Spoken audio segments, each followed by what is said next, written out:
सभी विद्यार्थियों को नमस्कार। मैं राजू आप सभी विद्यार्थियों को अपने गुरु ज्ञान मंदिर यूट्यूब चैनल पर स्वागत और आमंत्रण करता हूं। आप लोग से प्रार्थना है कि आप लोग अधिक से अधिक संख्या में हमारे गुरु ज्ञान मंदिर यूट्यूब चैनल पर जुड़कर अपना प्रेम भरा सहयोग दीजिए। आज हम आप लोगों को समास पढ़ाएंगे, जो एक विशेष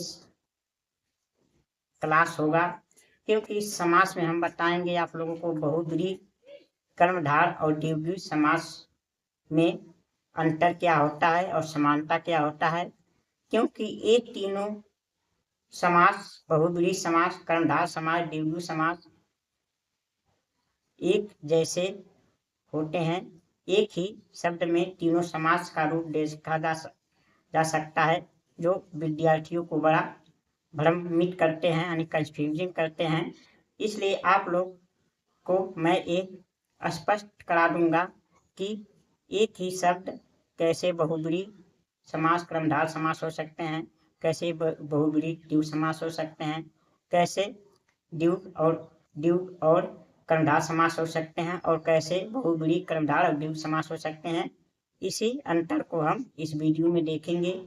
यदि आप लोग ध्यानपूर्वक इस वीडियो को देख लेंगे तो आप बहुब्रीहि, कर्मधारय और द्विगु समास में अंतर समझ जाएंगे और आप स्पष्ट रूप से बता पाएंगे कि ये बहुब्रीहि और कर्मधारय और द्विगु समास है। चलिए हम देखते हैं बहुब्रीहि और कर्मधारय समास में क्या अंतर होता है और क्या समानता होता है। हमने आप लोगों को समय ज्यादा ना लगे इसलिए पहले से ही लिख दिया है, आपको केवल इसे समझाना है। देखिए, समास पद यानी महावीर, महात्मा, नीलकंठ, कमल नयन, लंबोदर, ये ऐसे समास हैं जो बहुब्रीहि समास भी होते हैं और कर्मधारय समास भी होते हैं। इन्हें हम ऑप्शन में अगर दिया रहेगा तो वैसे तो एक ही दिया रहेगा, कर्मधारय या बहुब्रीहि, लेकिन अगर दोनों दिया रहे तो इन दोनों ये हो सकते हैं। कैसे हो सकते हैं, इसका आप समास विग्रह करके समझ सकते हैं कि महावीर, महात्मा, नीलकंठ, कमल नयन और लंबोदर कैसे बहुब्रीहि समास है और कैसे कर्मधारय समास है। देखिए, हमने इस पर लिखा है कर्मधारय समास, इनका जब विग्रह करेंगे तो आपको समझ में आएगा कि ये कैसे कर्मधारय समास हुए। इधर लिखे हम बहुब्रीहि समास, यानी इसका समास विग्रह करेंगे तो आपको पता चलेगा कि ये कैसे बहुब्रीहि समास है। जैसे महावीर, ये बहुब्रीहि समास कैसे है। जैसे महान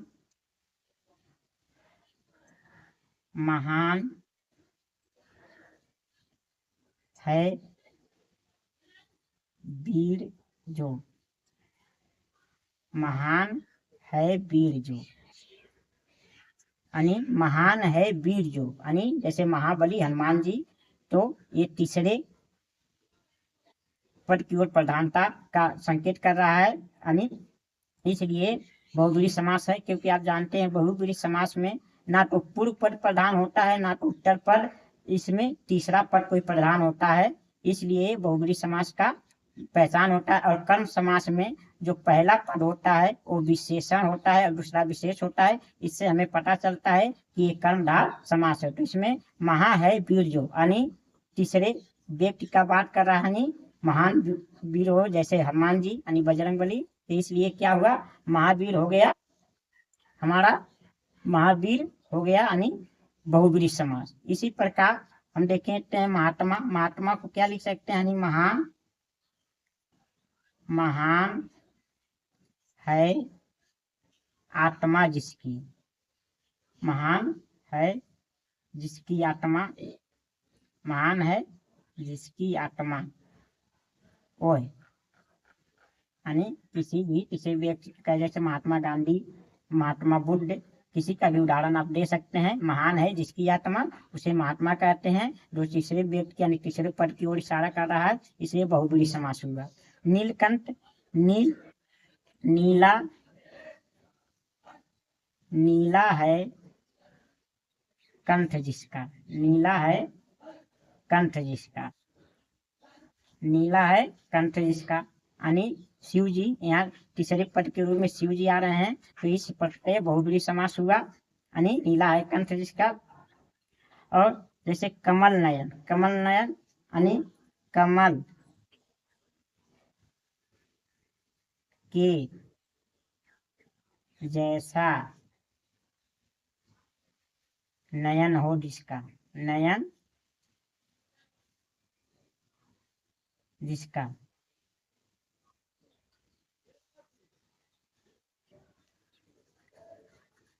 यानी कमल जैसा नयन हो जिसका, हो जिसका,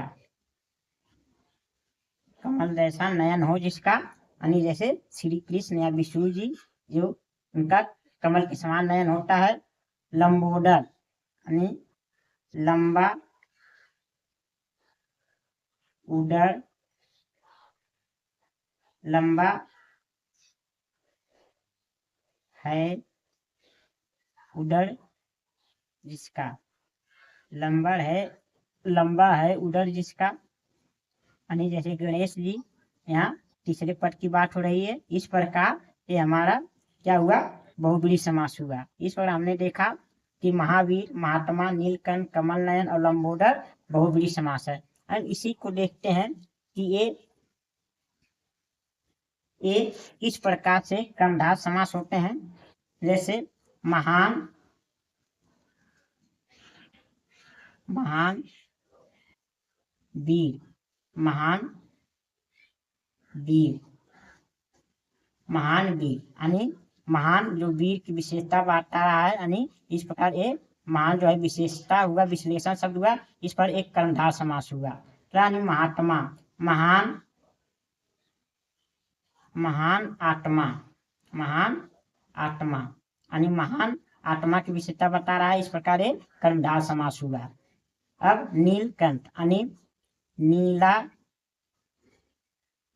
नीला है कंठ जो, नीला है कंठ जो, नीला है कंठ जो। अब यहाँ सिर्फ कंठ का बात कर रहा है या शिव जी की बात नहीं कर रहा, सिर्फ कंठ का बात कर रहा है। तो नीला है कंठ जो, यानी इस प्रकार एक कर्मधारय समास हुआ, सिर्फ कंठ का विशेषता बता रहा है। कमल नयन, कमल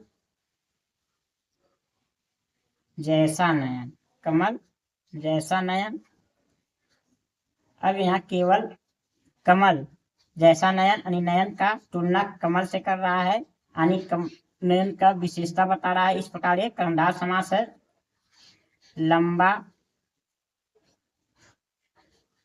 है उदर जो, लंबा है उदर जो, यानी ये केवल लंबे पेट की बात कर रहा है, यानी किसी तीसरे व्यक्ति की ओर बात नहीं कर रहा है। इस प्रकार क्या हुआ, हमारा कर्मधारय समास हुआ। अब हमने जान लिया कि बहुब्रीहि और कर्मधारय समास में कैसे अंतर कर सकते हैं, और ये सब दोनों समास हो सकते हैं, बहुब्रीहि और कर्मधारय दोनों होते हैं। इसी प्रकार आप जितने शब्दों का प्रस्तुत करेंगे आपको बहुब्रीहि और कर्मधारय समास में अंतर दिख जाएगा। इस प्रकार महावीर, महात्मा, नीलकंठ, कमल नयन और लंबोदर ये हमारे बहुब्रीहि और कर्मधारय दोनों समास के अंतर्गत आते हैं। अब हम अगले समास की ओर चलते हैं, देखते हैं बहुब्रीहि और द्विगु समास। बहुब्रीहि और द्विगु समास कर्मधारय में क्या अंतर होता है, क्या समानता होता है। जैसे समास पर त्रिनेत्र, त्रिनेत्र, चतुर्भुज, चतुर्मुख, चौमासा, दशानन, 12 सिंह, ये सब हमारे बहुब्रीहि समास भी हैं और द्विगु समास भी हैं। कैसे हम इन्हें समास विग्रह करके समझते हैं। जैसे त्रिनेत्र, त्रिनेत्र यानी तीन है नेत्र, तीन है नेत्र जिनके या जिसके कह सकते हैं, यानी तीन है नेत्र, यानी शिव जी का बात कर रहा है, तो इस प्रकार ये बहुब्रीहि समास हो गया। चतुर्भुज यानी चार हैं भुजा जिसके, चार हैं भुजा जिसके, या जिनके भी लिख सकते हैं। चार हैं भुजा जिसके, यानी विष्णु जी का बात कर रहा है, इस प्रकार ये बहुब्रीहि समास हो गया। चतुर्मुख यानी चार हैं मुख जिनके, चार हैं मुख जिसके, चार हैं मुख जिसके, चार हैं मुख जिसके। इस प्रकार चतुर्मुख बहुब्रीहि समास है। चार मासा, चार, चार हैं माह, माह जिसमें, चार हैं माह जिसमें। जैसे चार माह, जैसे वर्षा ऋतु, शरद ऋतु और ग्रीष्म ऋतु, चार चार महीने के होते हैं, तो चार हैं मास जिसमें। इस प्रकार ये बहु समास है। दशानन यानी 10 हैं आनंद जिसके, आनंद माने मुख है, यानी 10 हैं आनंद जिसके, यानी 10 हैं मुख जिसके, यानी रावण का बात कर रहा है, तीसरा पद की बात कर रहा है। इस प्रकार दशानन बहुब्रीहि समास है। 12 सिंहा यानी 12, 12, 12 हैं सिंह जिसके, 12 हैं सिंह जिसके, यानी हिरण, 12 सिंह का बात कर रहा है। तो इस प्रकार बहुब्रीहि समास हुए। अब हम देखते हैं कि एक किस प्रकार, एक किस प्रकार, एक किस प्रकार यानी त्रिनेत्र, चतुर्भुज, चतुर्मुख, चौमासा, दशानन, 12 सिंहा, ये सब क्या बहुब्रीहि समास भी हो सकते हैं, द्विगु समास भी हो सकते हैं, और कर्मधारय समास भी हो सकते हैं। ये तीनों समास में आ सकते हैं। त्रिनेत्र, चतुर्भुज, चतुर्मुख, चौमासा, दशानन, 12 सिंहा, ये तीनों प्रकार के समास हो सकते हैं, यानी बहुब्रीहि समास भी हो सकते हैं, द्विगु समास भी हो सकते हैं, और कर्मधारय भी समास हो सकते हैं। हमने देखा ये बहुब्रीहि समास कैसे हैं। अब देखते हैं कर्मधारय समास कैसे हैं। जैसे 3 नेत्र हैं जो, 3 हैं नेत्र जो, 3 हैं नेत्र जो। इस प्रकार नेत्र की विशेषता यानी संख्यावाचक विशेषता बता रहा है, यानी 3 नेत्र हैं। इस प्रकार एक कर्मधारय समास हुआ। यानी संख्या भी विशेषता बताता है। इस प्रकार एक कर्मधारय समास हुआ। चतुर्मुख यानी 4 हैं मुख जो, 4 हैं मुख जो, 4 हैं जो मुख, यानी 4 हैं मुख जो। इस प्रकार एक कर्मधारय समास हुआ। 4 हैं भुजा जो, 4 हैं भुजा जो। इस बार चतुर्भुज भी कर्मधारय समास हुआ। चौमासा, 4 हैं माह जो, 4 हैं माह जो, यानी 4 हैं माह जो, यानी जैसे शरद ऋतु, ग्रीष्म ऋतु, बरसात ऋतु, ये 4 माह का होते हैं। इस प्रकार महीने का विशेषता है 4 बता रहा है। इस पर कर्मधारय समास हुआ, यानी 10 हैं आनंद, आनंद जो, 10 हैं आनंद जो, यानी 10 मुख हैं जो, 10 मुख जहाँ हो वही प्रकार मुखों का विशेषता बता रहा है कि 10 मुख है। इस प्रकार एक कर्मधारय भी समास हुआ, यानी 12 हैं सिंह जो, 12 हैं सिंह जो, यानी 12 सिंह जहाँ हो, यानी इस पर एक विशेषता बता रहा है। इस पर एक कर्मधारय समास हुए। यानी हम कह सकते हैं जितना भी द्विगु समास होता है कर्मधारय भी समास हो सकता है, लेकिन बहुब्रीहि सब नहीं हो सकते हैं। कुछ ही द्विगु समास बहुब्रीहि समास होते हैं। अब हमने देख लिया। अब देखेंगे कि ये द्विगु समास कैसे है। द्विगु समास कैसे है। द्विगु समास जैसे त्रिनेत्र यानी 3 नेत्रों का समूह, 3 नेत्रों का समूह, 3 नेत्रों का समूह, 3 नेत्रों का समूह, 3 नेत्रों का समूह, यानी 3 नेत्रों का समूह। इस प्रकार एक द्विगु समास हुआ। चतुर्भुज, 4 भुजाओं का समूह, 4 भुजाओं का समूह, 4 भुजाओं का 4 भुजाओं का समूह। इसी प्रकार चतुर्मुख का 4 मुख का समूह, 4 मुख या मुखों का समूह, 4 मुखों का समूह। इस प्रकार ये द्विगु समास है, यानी जहाँ युद्ध में ये मतलब द्विगु समास हो जाते हैं। चौमासानी 4 माहों का समूह, 4 माहों का समूह, 4 माहों का समूह, 4 माहों का समूह। 10 मुखों का समूह, 10 मुखों का समूह, 10 मुखों का समूह। 12 सिंहों का समूह, 12 सिंहों का समूह,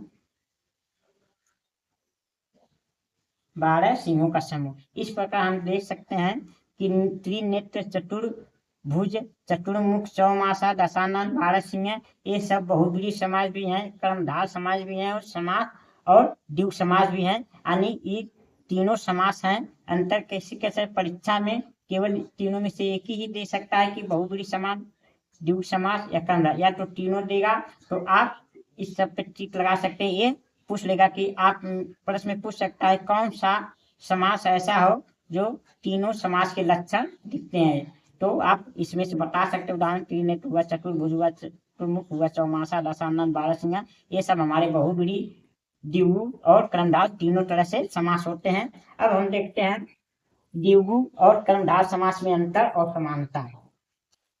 जैसे समास पद हमने लिख दिया, श्री भुवन, पंचवटी, सप्तऋषि, चौराहा, नवग्रह, ये सब हमारे बहुब्रीहि समास भी हैं और कर्मधार समास भी हैं।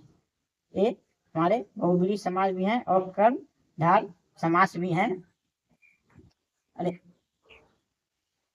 समास कीजिएगा, बहुब्रीहि समास नहीं, द्विगु समास।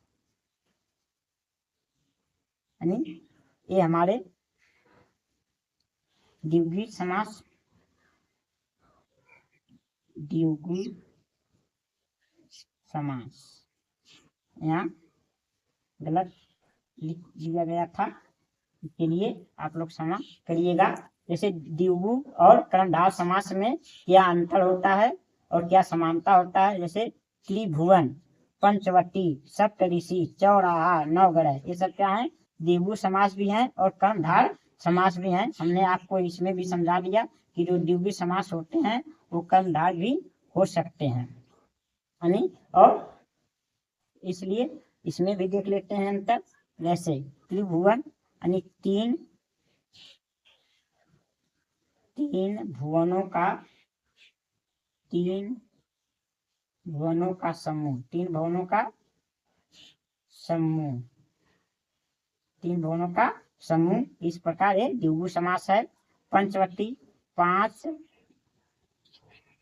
वृक्षों या पेड़ों का समूह, 5 वृक्षों का समूह, यानी ये द्विगु समास हुआ। यानी 7 ऋषियों का समूह, 7 ऋषियों का समूह, 7 ऋषियों का समूह। इस प्रकार सप्तऋषि जो हुआ वो है द्विगु समास हुआ। चौराहा यानी 4 राहों का केंद्र या समूह, 4 राहों का केंद्र कह सकते हैं या समूह कह सकते हैं। 4 राहों का केंद्र, जहाँ से जिस जगह से 4 रास्ता चारों दिशाओं में गया हो उसे चौराहा कहते हैं। इस प्रकार ये द्विगु समास हुआ। यानी द्विगु समास को आसानी से पहचाना जा सकता है। जितने भी पहले यदि संख्यावाचक होगा तो द्विगु समास हो सकते हैं, लेकिन कर्मधार भी हो सकते हैं कहीं कहीं, और बहुब्रीहि समास हो सकते हैं। इसका अंतर हमने आपको बताया, कृपया कर ध्यान से देखिए। जैसे हो गया चौराहा, अब हो गया नवग्रह, यानी 9 ग्रहों का समूह, 9 ग्रहों का समूह, जहाँ 9 ग्रह पास में हो, 9 ग्रहों का समूह। अब हम देखते हैं कि ये कैसे कर्मधार समास है। कर्मधार समास जैसे त्रिभुवन, यानी 3 भवन हो, जो 3 भुवन, 3 भुवन, 3 है भुवन जो, 3 है भुवन जो, यानी 3 जो है, 3 है भुवन जो, यानी विशेषता बता रहा है कि 3 भवन की विशेषता बता रहे हैं, ये कर्मधारय समास है। यानी पंचवटी, 5 हैं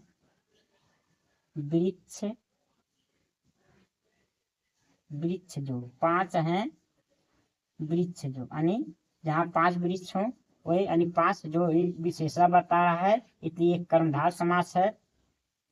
7 हैं ऋषि जो, 7 हैं ऋषि जो, यानी जहाँ पास में ही 7 ऋषि रहते हो, इस प्रकार ये 7 ऋषि विशेषता बता रहा है कि वो 7 में रहते हैं, तो 7 इस प्रकार एक कर्मधारय समास हुआ। चौराहा, 4 है राह जहाँ, 4 है राह उस स्थान का विषय बता रहा है, इस प्रकार विशेषता बता रहा है, इसलिए कर्मधारय समास हुआ। 9 ग्रह, यानी 9 है ग्रह जो, 9 है ग्रह जो, यानी 9 ग्रहों का विशेषता बता रहा है, इस पर एक कर्मधारय समास हुआ। इस प्रकार हमने देखा द्विगु समास, बहुब्रीहि समास भी हो सकते हैं, कर्मधारय समास भी हो सकते हैं और द्विगु समास भी हो सकते हैं। हमने आप लोगों को समझाया कि बहुब्रीहि, कर्मधारय और द्विगु समास में क्या अंतर होता है, कौन कौन से शब्द बहुब्रीहि, कर्मधारय, बहुब्रीहि, द्विगु समास और द्विगु समास और कर्मधारय होते हैं, ये से समझाया। आप इस प्रकार इस वीडियो को देखकर 2-3 बार यदि समझ लेंगे तो आप कभी भी बहुब्रीहि, कर्मधारय और द्विगु समास में पहचानने में गलतियां नहीं करेंगे, उनका अंतर आप बता सकते हैं। जिस प्रकार से परीक्षाओं में प्रश्न पूछा जाएगा उस प्रकार आप इन पे भिन्नता बता सकते हैं और आसानी से इन बिना भ्रमित हुए आप आसानी से उत्तर बता सकते हैं। इस प्रकार यदि हमारी ये समास की वीडियो आप लोगों को पसंद आए हो तो आप लोग अधिक से अधिक हमारे वीडियो को देखिए, शेयर करिए और लाइक करिए और कमेंट करके बताइए कि क्या आप लोगों को ये वीडियो अच्छा लगा कि नहीं, और यदि कुछ गलतियां हैं तो उसे भी बताइए ताकि मैं सुधार सकूं। हाँ, गलतियां हो सकती हैं क्योंकि अभी हमारे पास उतनी अच्छी व्यवस्थाएं हैं नहीं, इसके लिए आप लोगों से मैं क्षमा मांगता हूँ। कृपया करके आप लोग हमारी सहयोग दीजिए, हमारे गुरु ज्ञान मंदिर यूट्यूब चैनल से जुड़कर अधिक से अधिक हमारे चैनल को सब्सक्राइब करके अपना प्रेम भरा सहयोग दीजिए ताकि मैं व्यवस्थाएं अच्छी कर सकूं आप लोग से सहयोग से और आप लोग से अच्छे ज्ञान दे सकूं। इसलिए मैंने आप लोगों के ज्ञान देने के लिए अपने यूट्यूब चैनल का नाम ही गुरु ज्ञान मंदिर धराया है, क्योंकि अब जानते हैं गुरु का ज्ञान तो महत्वपूर्ण है, जहाँ ज्ञान मिलता है उसे ज्ञान मंदिर भी कह सकते हैं। इसी प्रकार इसी आधार पर, इसी सोच के आधार पर मैं अपने गुरुओं का सम्मान करते हुए, मैं अपने विद्यालयों का सम्मान करते हुए, इसी के अपने गुरु और विद्यालय के नाम के स्थान पर अपने यूट्यूब का नाम ही गुरु ज्ञान मंदिर यूट्यूब चैनल धराया हूँ, ताकि मैं आप लोग को बता सकूं कि इस गुरु ज्ञान और गुरु केंद्र यानी विद्यालय या स्थान जहाँ से हमें ज्ञान प्राप्त होता है उसका जीवन में बहुत बड़ा महत्व होता है। इसी विशेषता के कारण मैंने अपने यूट्यूब चैनल का नाम गुरु ज्ञान मंदिर यूट्यूब धराया है। इसलिए आप लोग से प्रार्थना है आप लोग अधिक से अधिक संख्या में हमारे गुरु ज्ञान मंदिर यूट्यूब चैनल से जुड़कर हमें अपना प्रेम बड़ा सहयोग दीजिए और कमेंट करिए, लाइक करिए, शेयर करिए, और जिससे हमारा हौसला बढ़े और मैं आप लोगों के लिए भविष्य में इससे भी अधिक परिश्रम कर सकूं और आपको अच्छे से अच्छे विषय पढ़ा सकूं। भविष्य में मैं आप लोगों को अंग्रेजी, मैथ और हर विषय पढ़ाने की कोशिश करूंगा। अभी तो मेरा ये शुरुआत है, बस आप लोगों की सहयोग की जरूरत है। आप लोगों का बहुत बहुत धन्यवाद।